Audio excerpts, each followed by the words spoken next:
Hello, नमस्कार, आदाब, सत श्री अकाल, गुड मॉर्निंग दोस्तों। जीएस वाले भैया आपका हार्दिक स्वागत एवं अभिनंदन करते हैं।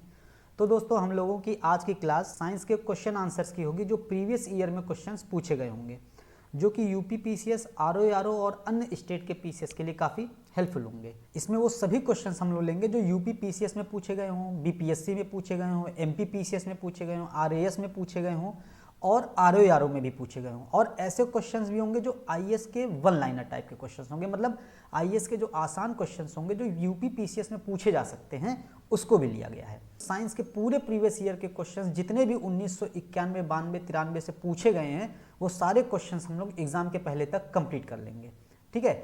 और क्वेश्चंस एग्जाम में प्रीवियस ईयर के बहुत पूछे जाते हैं और चैप्टर को कंप्लीट करने में भी ये प्रीवियस ईयर के क्वेश्चन बहुत हेल्पफुल होते हैं, ठीक है। तो टोटल 25 क्वेश्चंस के सेट होंगे ये, जिसमें हम लोग 15 क्वेश्चंस बायो के रखेंगे, 6 क्वेश्चंस हम लोग रखेंगे फिजिक्स के और 4 क्वेश्चंस हम लोग रखेंगे केमिस्ट्री के। यही रेशियो एग्जाम में भी पूछा जाता है, ठीक है। तो इसी प्रकार का रेशियो हम लोग यहां पर भी रखेंगे, ठीक। तो हम लोगों का पहला क्वेश्चन है, अस्थियों का अध्ययन विज्ञान की किस शाखा के अंतर्गत आता है? तो अस्थियों का अध्ययन ऑस्टियोलॉजी में आता है, ठीक है। अस्थियों का अध्ययन किस में आता है? ऑस्टियोलॉजी। ऑस्टियो शब्द जहां आ जाएगा वहां उसका संबंध हड्डियों से, मतलब बोन्स से, अस्थियों से हो जाएगा।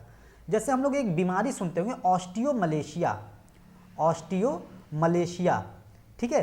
तो ये क्या होता है? ये विटामिन डी की कमी से होता है, ठीक है। ऑस्टियोमलेशिया हो गया, ठीक है। ये भी विटामिन डी की कमी से हड्डियों का रोग है जो कि हो जाता है, ठीक है। अब ओरोलॉजी है। लॉजी का मतलब हम लोगों को पता होगा लोगोस से बना है, लॉजी का मतलब अध्ययन होता है, ओरो का मतलब पर्वत, तो ओरोलॉजी का मतलब पर्वतों का अध्ययन हो गया। सेरोलॉजी का मतलब, लॉजी का मतलब अध्ययन, स्टडी, और सेरो का मतलब होता है जो हमारी बॉडी में फ्लूइड होते हैं, सीरम होता है ना, उनका अध्ययन करता है ये, ठीक है। और जियोलॉजी का मतलब आप लोग समझ रहे होंगे, ठीक है, पृथ्वी का अध्ययन होता है, ठीक। ये हो गया। तो अब दूसरा क्वेश्चन है, व्हेल निम्न वर्गों में से किस वर्ग का प्राणी है? बहुत कंफ्यूजन वाला क्वेश्चन है, बहुत लोगों को कंफ्यूजन होता होगा कि व्हेल मछली है तो मत्स्य में आएगा, ऐसा नहीं है।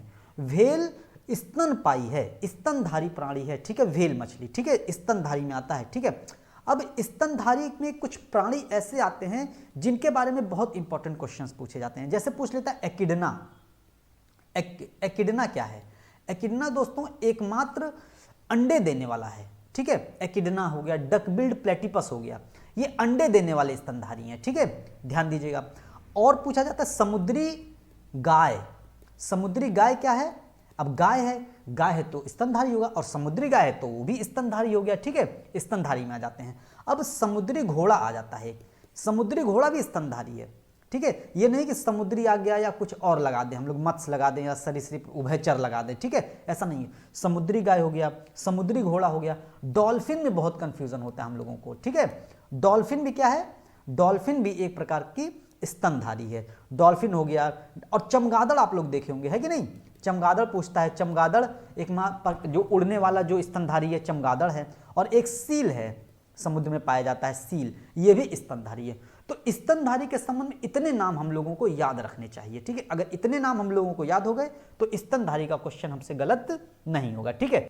अगला क्वेश्चन है, एम्फीबिया बताता है। एम्फीबिया, एम्फीबिया का मतलब होता है जो दोनों में रहे, एम्फ मतलब जो दोनों में, ठीक है। अब दोनों में कौन सा? जो इस जल और स्थल दोनों में रहे, ठीक है। तो इसका आंसर क्या हो जाएगा? जल एवं स्थल दोनों पर रहने वाले पशुओं को कहते हैं एम्फीबिया, ठीक।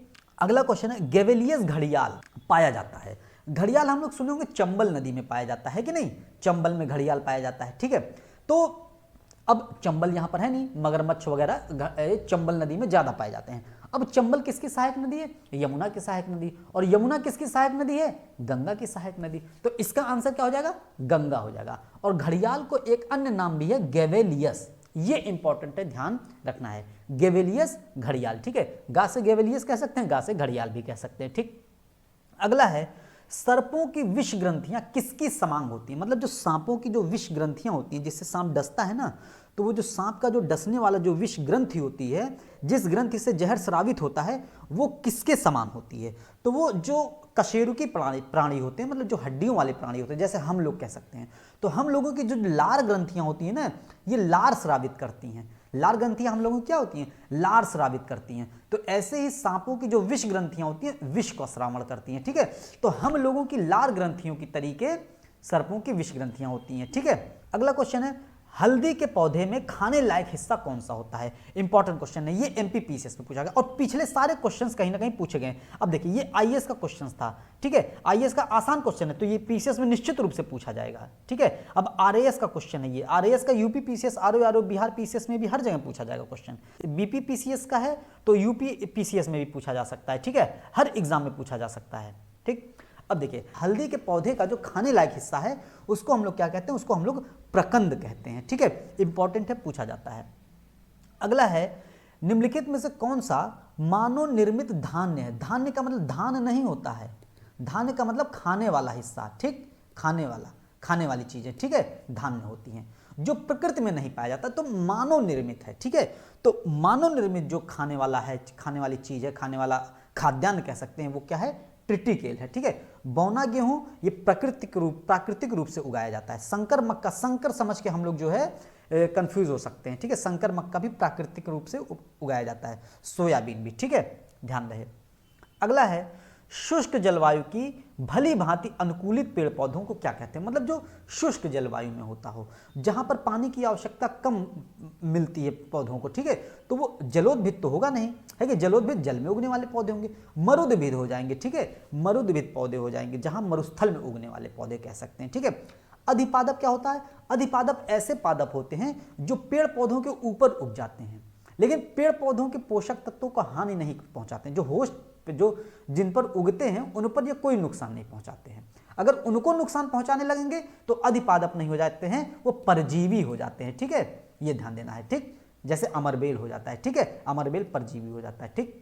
अगला क्वेश्चन है, जीवों में आनुवांशिक लक्षण संतान में ले जाते हैं। अब जीवों के जो आनुवांशिक लक्षण है संतान में ले जाते हैं, हम लोग देखते होंगे गुणसूत्र होते हैं, क्रोमोसोम होते हैं, उन्हीं के अंदर डीएनए जीन होता है, ठीक है, क्रोमोसोम हो जाता है। राइबोसोम नहीं होता, राइबोसोम क्या करता है, प्रोटीन का संश्लेषण करता है, ठीक है, प्रोटीन का संश्लेषण राइबोसोम करता है, ठीक है।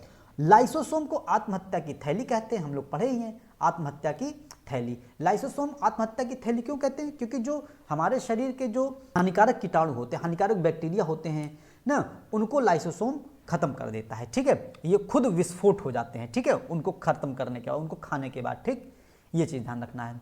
अगला है, प्लवमान जीन या जंपिंग जीन के सिद्धांत का प्रतिपादन किसने किया है। तो प्लवमान जीन या जंपिंग जीन का प्रतिपादन जो किया है वो बारबरा मैक्लिंटॉफ ने किया है। इंपॉर्टेंट क्वेश्चन है, वन लाइनर टाइप का आईएएस में पूछा गया है तो ये पीसीएस के लिए भी इंपॉर्टेंट हो जाता है क्वेश्चन, ठीक है। अगला क्वेश्चन है, साधारण मानों में गुणसूत्र कितने होते हैं। तो हम लोगों को पता होगा साधारण मानों में गुणसूत्र 23 जोड़ा होता है। अब जब 23 जोड़ा होता है तो गुणे 2 कर देते हैं तो 46 आ जाता है, तो इसका आंसर 46 हो जाएगा, ठीक है। ये पीसीएस में एग्जाम में पूछा गया, यूपी पीसीएस के।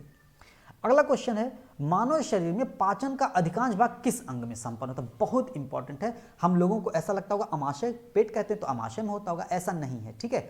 छोटी आंत में मानव शरीर के जो पाचन होता है, पाचन का अधिकांश भाग कहां पर होता है, छोटी आंत में होता है, ठीक। अगला क्वेश्चन है, मानव शरीर की सबसे बड़ी ग्रंथि कौन सी है। तो सबसे बड़ी ग्रंथि, बहुत इंपॉर्टेंट क्वेश्चन है, यकृत है सबसे बड़ी ग्रंथि, ठीक है। अग्नाशय क्या है, मिश्रित ग्रंथि है, ठीक है, ध्यान दीजिएगा। अग्नाशय या पैनक्रियाज इसको कहते हैं, मिश्रित ग्रंथि है। और अमाशय, अमाशय पेट कहते हैं, अमाशय में ही हाइड्रोक्लोरिक एसिड जो होता है वो स्रावित होता है, ठीक है। और हाइड्रोक्लोरिक एसिड स्रावित होने के बावजूद हमारे अमाशय की जो ग्रंथियां होती हैं अंदर की, जो वो जलती नहीं है, वो पिघलती नहीं है, मतलब एसिड का प्रभाव उस पर नहीं पड़ता क्योंकि वहां पर म्यूकस ग्रंथि होती है जो कि चिपचिपी टाइप की होती है, ठीक है, म्यूकस होती है, वो उसको रोक लेती है, ठीक। अगला क्वेश्चन है, निम्न अंगों में से पित्त का संचय किसमें। तो बहुत इंपॉर्टेंट है दोस्तों, संचय होना अलग बात है और स्रावित होना अलग बात है। मतलब निकलना, स्रावित का मतलब क्या होता है, निकलना, मतलब पैदा करना अलग बात है। संचय करना मतलब आशय होता है, संचय करना जहां पर उसका घर होता है, रहता है, जहां पर संचित किया जाता है, स्टोर किया जाता है ना। स्टोरेज कौन सा हो गया, पित्त का, तो पित्त का स्टोरेज पित्ताशय हो गया। नाम से ही संधि विच्छेद कर देंगे, पित्त का आशय पित्ताशय, ठीक है, ये हो गया। अब स्रावित कहां से होता है, मतलब निकलता कहां से, निर्माण पित्त का कहां से होता है, तो पित्त का निर्माण दोस्तों होता है यकृत से होता है। ठीक है, ये चीज इंपॉर्टेंट है, ध्यान में रखना है। मतलब पित्त निकलता यकृत से है, निकलने के बाद जो संचित होता है, जो स्टोर होता है, वो पित्ताशय में होता है। ठीक है, अगला है विटामिन डी का स्रोत क्या है। विटामिन डी का स्रोत नींबू तो है नहीं, नींबू विटामिन सी का स्रोत है। सूर्य की किरणें हैं विटामिन डी का स्रोत। ठीक है, आंसर सूर्य की किरणें हो जाएगा। अब ऐसा नहीं कि हम लोग सूर्य से जो रोशनी निकलती है उसमें से विटामिन डी टपक रही है, ऐसा नहीं होता है। ठीक है, ये ध्यान दीजिएगा, विटामिन डी सूर्य की रोशनी से नहीं टपकती है। हमारे शरीर में एक एर्गीस्टेरॉल नामक तत्व होता है। क्या होता है, एर्गीस्टेरॉल। ध्यान दीजिएगा, एर्गीस्टेरॉल नामक तत्व होता है जो सूर्य से आने वाली किरणों को विटामिन डी में परिवर्तित करता है। ठीक है, ये चीज ध्यान दीजिएगा। ठीक, तो विटामिन डी का स्रोत सूर्य है। ठीक है, लेकिन सूर्य की किरणों से विटामिन डी टपकता नहीं है कि गिर रहा है ले लो वैसे हाथ फैला के। ठीक, तो शरीर में जब सूर्य की किरणें जाती हैं तो शरीर में एर्गीस्टेरॉल नामक तत्व होता है जो कि विटामिन डी का निर्माण करता है। संतरे में विटामिन सी होता है, पता ही होगा आप लोगों को। तो ये 15 क्वेश्चन हम लोगों के बायो के हो गए। ठीक है, अब अगले 6 क्वेश्चन हम लोग पढ़ेंगे फिजिक्स के। ठीक, बल का मात्रक क्या होता है, तो बल का मात्रक हम लोग पढ़े हैं, न्यूटन होता है बल का मात्रक। ठीक है, आसान सा क्वेश्चन एमपीपीसीएस में पूछा गया है। अब अगला है विद्युत प्रतिरोधकता की इकाई क्या है। विद्युत प्रतिरोधकता की इकाई ओम है। ठीक है, और एम्पियर किसका मात्रक होता है, ऐसा कह सकते हैं एम्पियर विद्युत धारा का मात्रक होता है। ठीक है, वोल्ट भी विद्युत विभव का मात्रक होता है, विभवांतर का मात्रक होता है वोल्ट। ठीक है, ये चीज ध्यान में रखनी है। अगला क्वेश्चन है, एक हॉर्स पावर में कितने वाट होते हैं, तो हम लोगों सभी को पता होगा, आसान सा क्वेश्चन है, एमपीपीसीएस में पूछा गया है। तो एक हॉर्स पावर में 746 वाट होते हैं। ठीक है, अगला है ध्वनि की तीव्रता को मापने वाला यंत्र कौन सा, बहुत इंपॉर्टेंट है। यहां पर अगर ऑप्शन में डेसिबल भी दे दिया जाता ना तो भी आंसर डेसिबल नहीं होता, क्योंकि ध्वनि की तीव्रता के मापने की इकाई होती है डेसिबल। ठीक है, क्या होती है, डेसिबल इकाई होती है। लेकिन यंत्र जो होता है, तो ऑडियो का मतलब ध्वनि हो गया और मीटर का मतलब मापन हो गया, तो ऑडियो मीटर हो जाता है इसका। ठीक है, और ऑडियो फोन में बहुत सारे म्यूजिक वगैरह मापे जाते हैं। एनीमोमीटर वायु की गति व दिशा मापने वाला। ठीक है, क्रोनोमीटर हम लोग पढ़ते होंगे क्रोनोलॉजिकल ऑर्डर में इसको सुमेलित करें, है कि नहीं। तो क्रोनो मतलब समय और मीटर का मतलब मापना, मतलब समय को मापने वाला यंत्र क्या होता है, क्रोनोमीटर होता है। ठीक है, इंपॉर्टेंट है ये सब। अगला है निम्न भूकंप मापी यंत्र कौन सा है, तो भूकंप मापी यंत्र कौन सा है, सिस्मोग्राफ है। ठीक है, कैस्कोग्राफ क्या होता है, जो पेड़ पौधों की वृद्धि को मापता है। रेन गेज होता है, रेन गेज नाम से ही पता चला वर्षा मापक यंत्र होता है कि नहीं, वर्षा बारिश को मापता है। गीगर काउंटर क्या होता है, गीगर काउंटर दोस्तों विकिरण को मापता है। ठीक है, बहुत इंपॉर्टेंट है। अगला है जब कोई वस्तु ऊपर से गिराई जाती है तो उसका भार होता है। ऐसे क्वेश्चंस में हम लोग निर्वात मान के चलते हैं। ठीक है, निर्वात में जब कोई वस्तु ऊपर से गिराई जाती है तो उसका भार अपरिवर्तित होता है। ठीक है, उसके भार में किसी भी प्रकार का कोई परिवर्तन नहीं होता है। तो 15 क्वेश्चन हम लोग बायो के कर चुके, 6 क्वेश्चन हम लोग फिजिक्स के कर चुके, 21 और 4 क्वेश्चन हम लोग अब करेंगे केमिस्ट्री के। ठीक है, भौतिक परिवर्तन का एक उदाहरण क्या है, तो भौतिक परिवर्तन ऐसा परिवर्तन होता है जिससे वस्तु के फिजिक में परिवर्तन होता है, भौतिक कह सकते हैं। उसके आंतरिक संरचना में परिवर्तन नहीं होता, रासायनिक परिवर्तन मतलब उसके गुणसूत्रों में परिवर्तन नहीं होता, ऐसा कह सकते हैं। ठीक है, मतलब पुनः उसको उसी रूप में लाया जा सकता है। भौतिक परिवर्तन में वस्तु को पुनः अपने पूर्ववत रूप में लाया जा सकता है। ठीक है, तो हवा में चांदी के बर्तनों का काला होना, अगर चांदी का बर्तन काला हो जाता है क्या पुनः वो उसी प्रकार हो जाता है चांदी का बर्तन, नहीं, बेकार हो जाता है, कीमत कम हो जाती है। तो ये रासायनिक परिवर्तन का उदाहरण होगा। ठीक है, मोमबत्ती का जलना, ये भी रासायनिक परिवर्तन का उदाहरण होगा। ठीक है, क्योंकि मोमबत्ती में मतलब जो जल रहा है वो प्रकाश के रूप में निकल रहा है, उसके बाद जो है वो पुनः मोमबत्ती में नहीं आ सकता है। ठीक है, दूध से दही बनना, लैक्टोबैसिलस हम लोग बैक्टीरिया देखते हैं, लैक्टिक एसिड देखते हैं, तो क्या दूध से दही बनता है, तो फिर क्या दही से दूध बनाया जा सकता है, नहीं बनाया जा सकता। इसका मतलब ये भी रासायनिक परिवर्तन हुआ।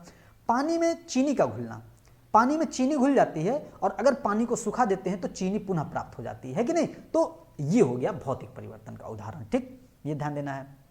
अगला क्वेश्चन है जल का वाष्प में परिवर्तन कहलाता है, तो जल का वाष्प में परिवर्तन भौतिक परिवर्तन कहलाता है, क्योंकि वाष्प जो है पुनः जो है संघनित होकर के जल में परिवर्तित हो जाता है कि नहीं। तो जल का वाष्प में बदलना, वाष्प का फिर जल में बदलना, ये भौतिक परिवर्तन का उदाहरण है। ठीक है, अगला क्वेश्चन है पास्चुराइजेशन एक प्रक्रिया है, पास्चुराइजेशन एक प्रक्रिया है जिसमें क्या किया जाता है, लुई पास्चर इसकी खोज किए थे, ठीक है, पास्चुराइजेशन की। तो पास्चुराइजेशन दूध से संबंधित क्रिया, दूध को संरक्षित करने की प्रक्रिया है, ठीक है। तो इसमें दूध को पहले बहुत देर तक गर्म किया जाता है, फिर एक निश्चित समय में फिर अचानक ठंडा करके उसको पैक कर दिया जाता है और हम लोगों के पास दूध पैकेट में आ जाता है दोस्तों, है कि नहीं। अमूल दूध पीता है इंडिया वाला, ठीक। अगला क्वेश्चन है, कोहरे में निम्नलिखित में से कौन सा कोलाइडी तंत्र अभिव्यक्त होता है।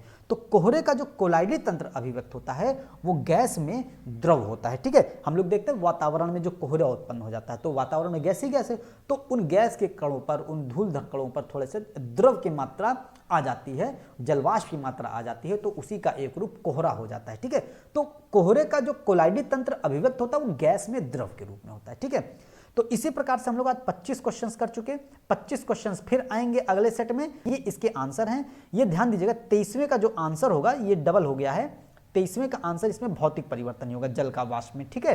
तो 23वें का जो आंसर होगा इसमें बी वाला होगा, ठीक है, ये नहीं होगा, 23 का बी आंसर हो जाएगा, ठीक है। और इसका जो पीडीएफ है हम जीएस वाले भैया टेलीग्राम ग्रुप पर भेज देते हैं, डिस्क्रिप्शन बॉक्स में लिंक दिया हुआ है, आप लोग ज्वाइन हो जाइएगा, ठीक है। और ये सेशन बहुत इंपॉर्टेंट है, आप यहाँ तक कि कोई भी एग्जाम दें, पीसीएस का दें, आरओ का दें, एनटीपीसी का आने वाला एग्जाम है, साइंस के दृष्टिकोण से बहुत इंपॉर्टेंट क्वेश्चन है ये, ठीक है। एसएससी का भी एग्जाम देते हैं तो भी इंपॉर्टेंट, मतलब कोई भी एग्जाम दें आप तो ये सेशंस इंपॉर्टेंट हैं आपके लिए, ठीक है।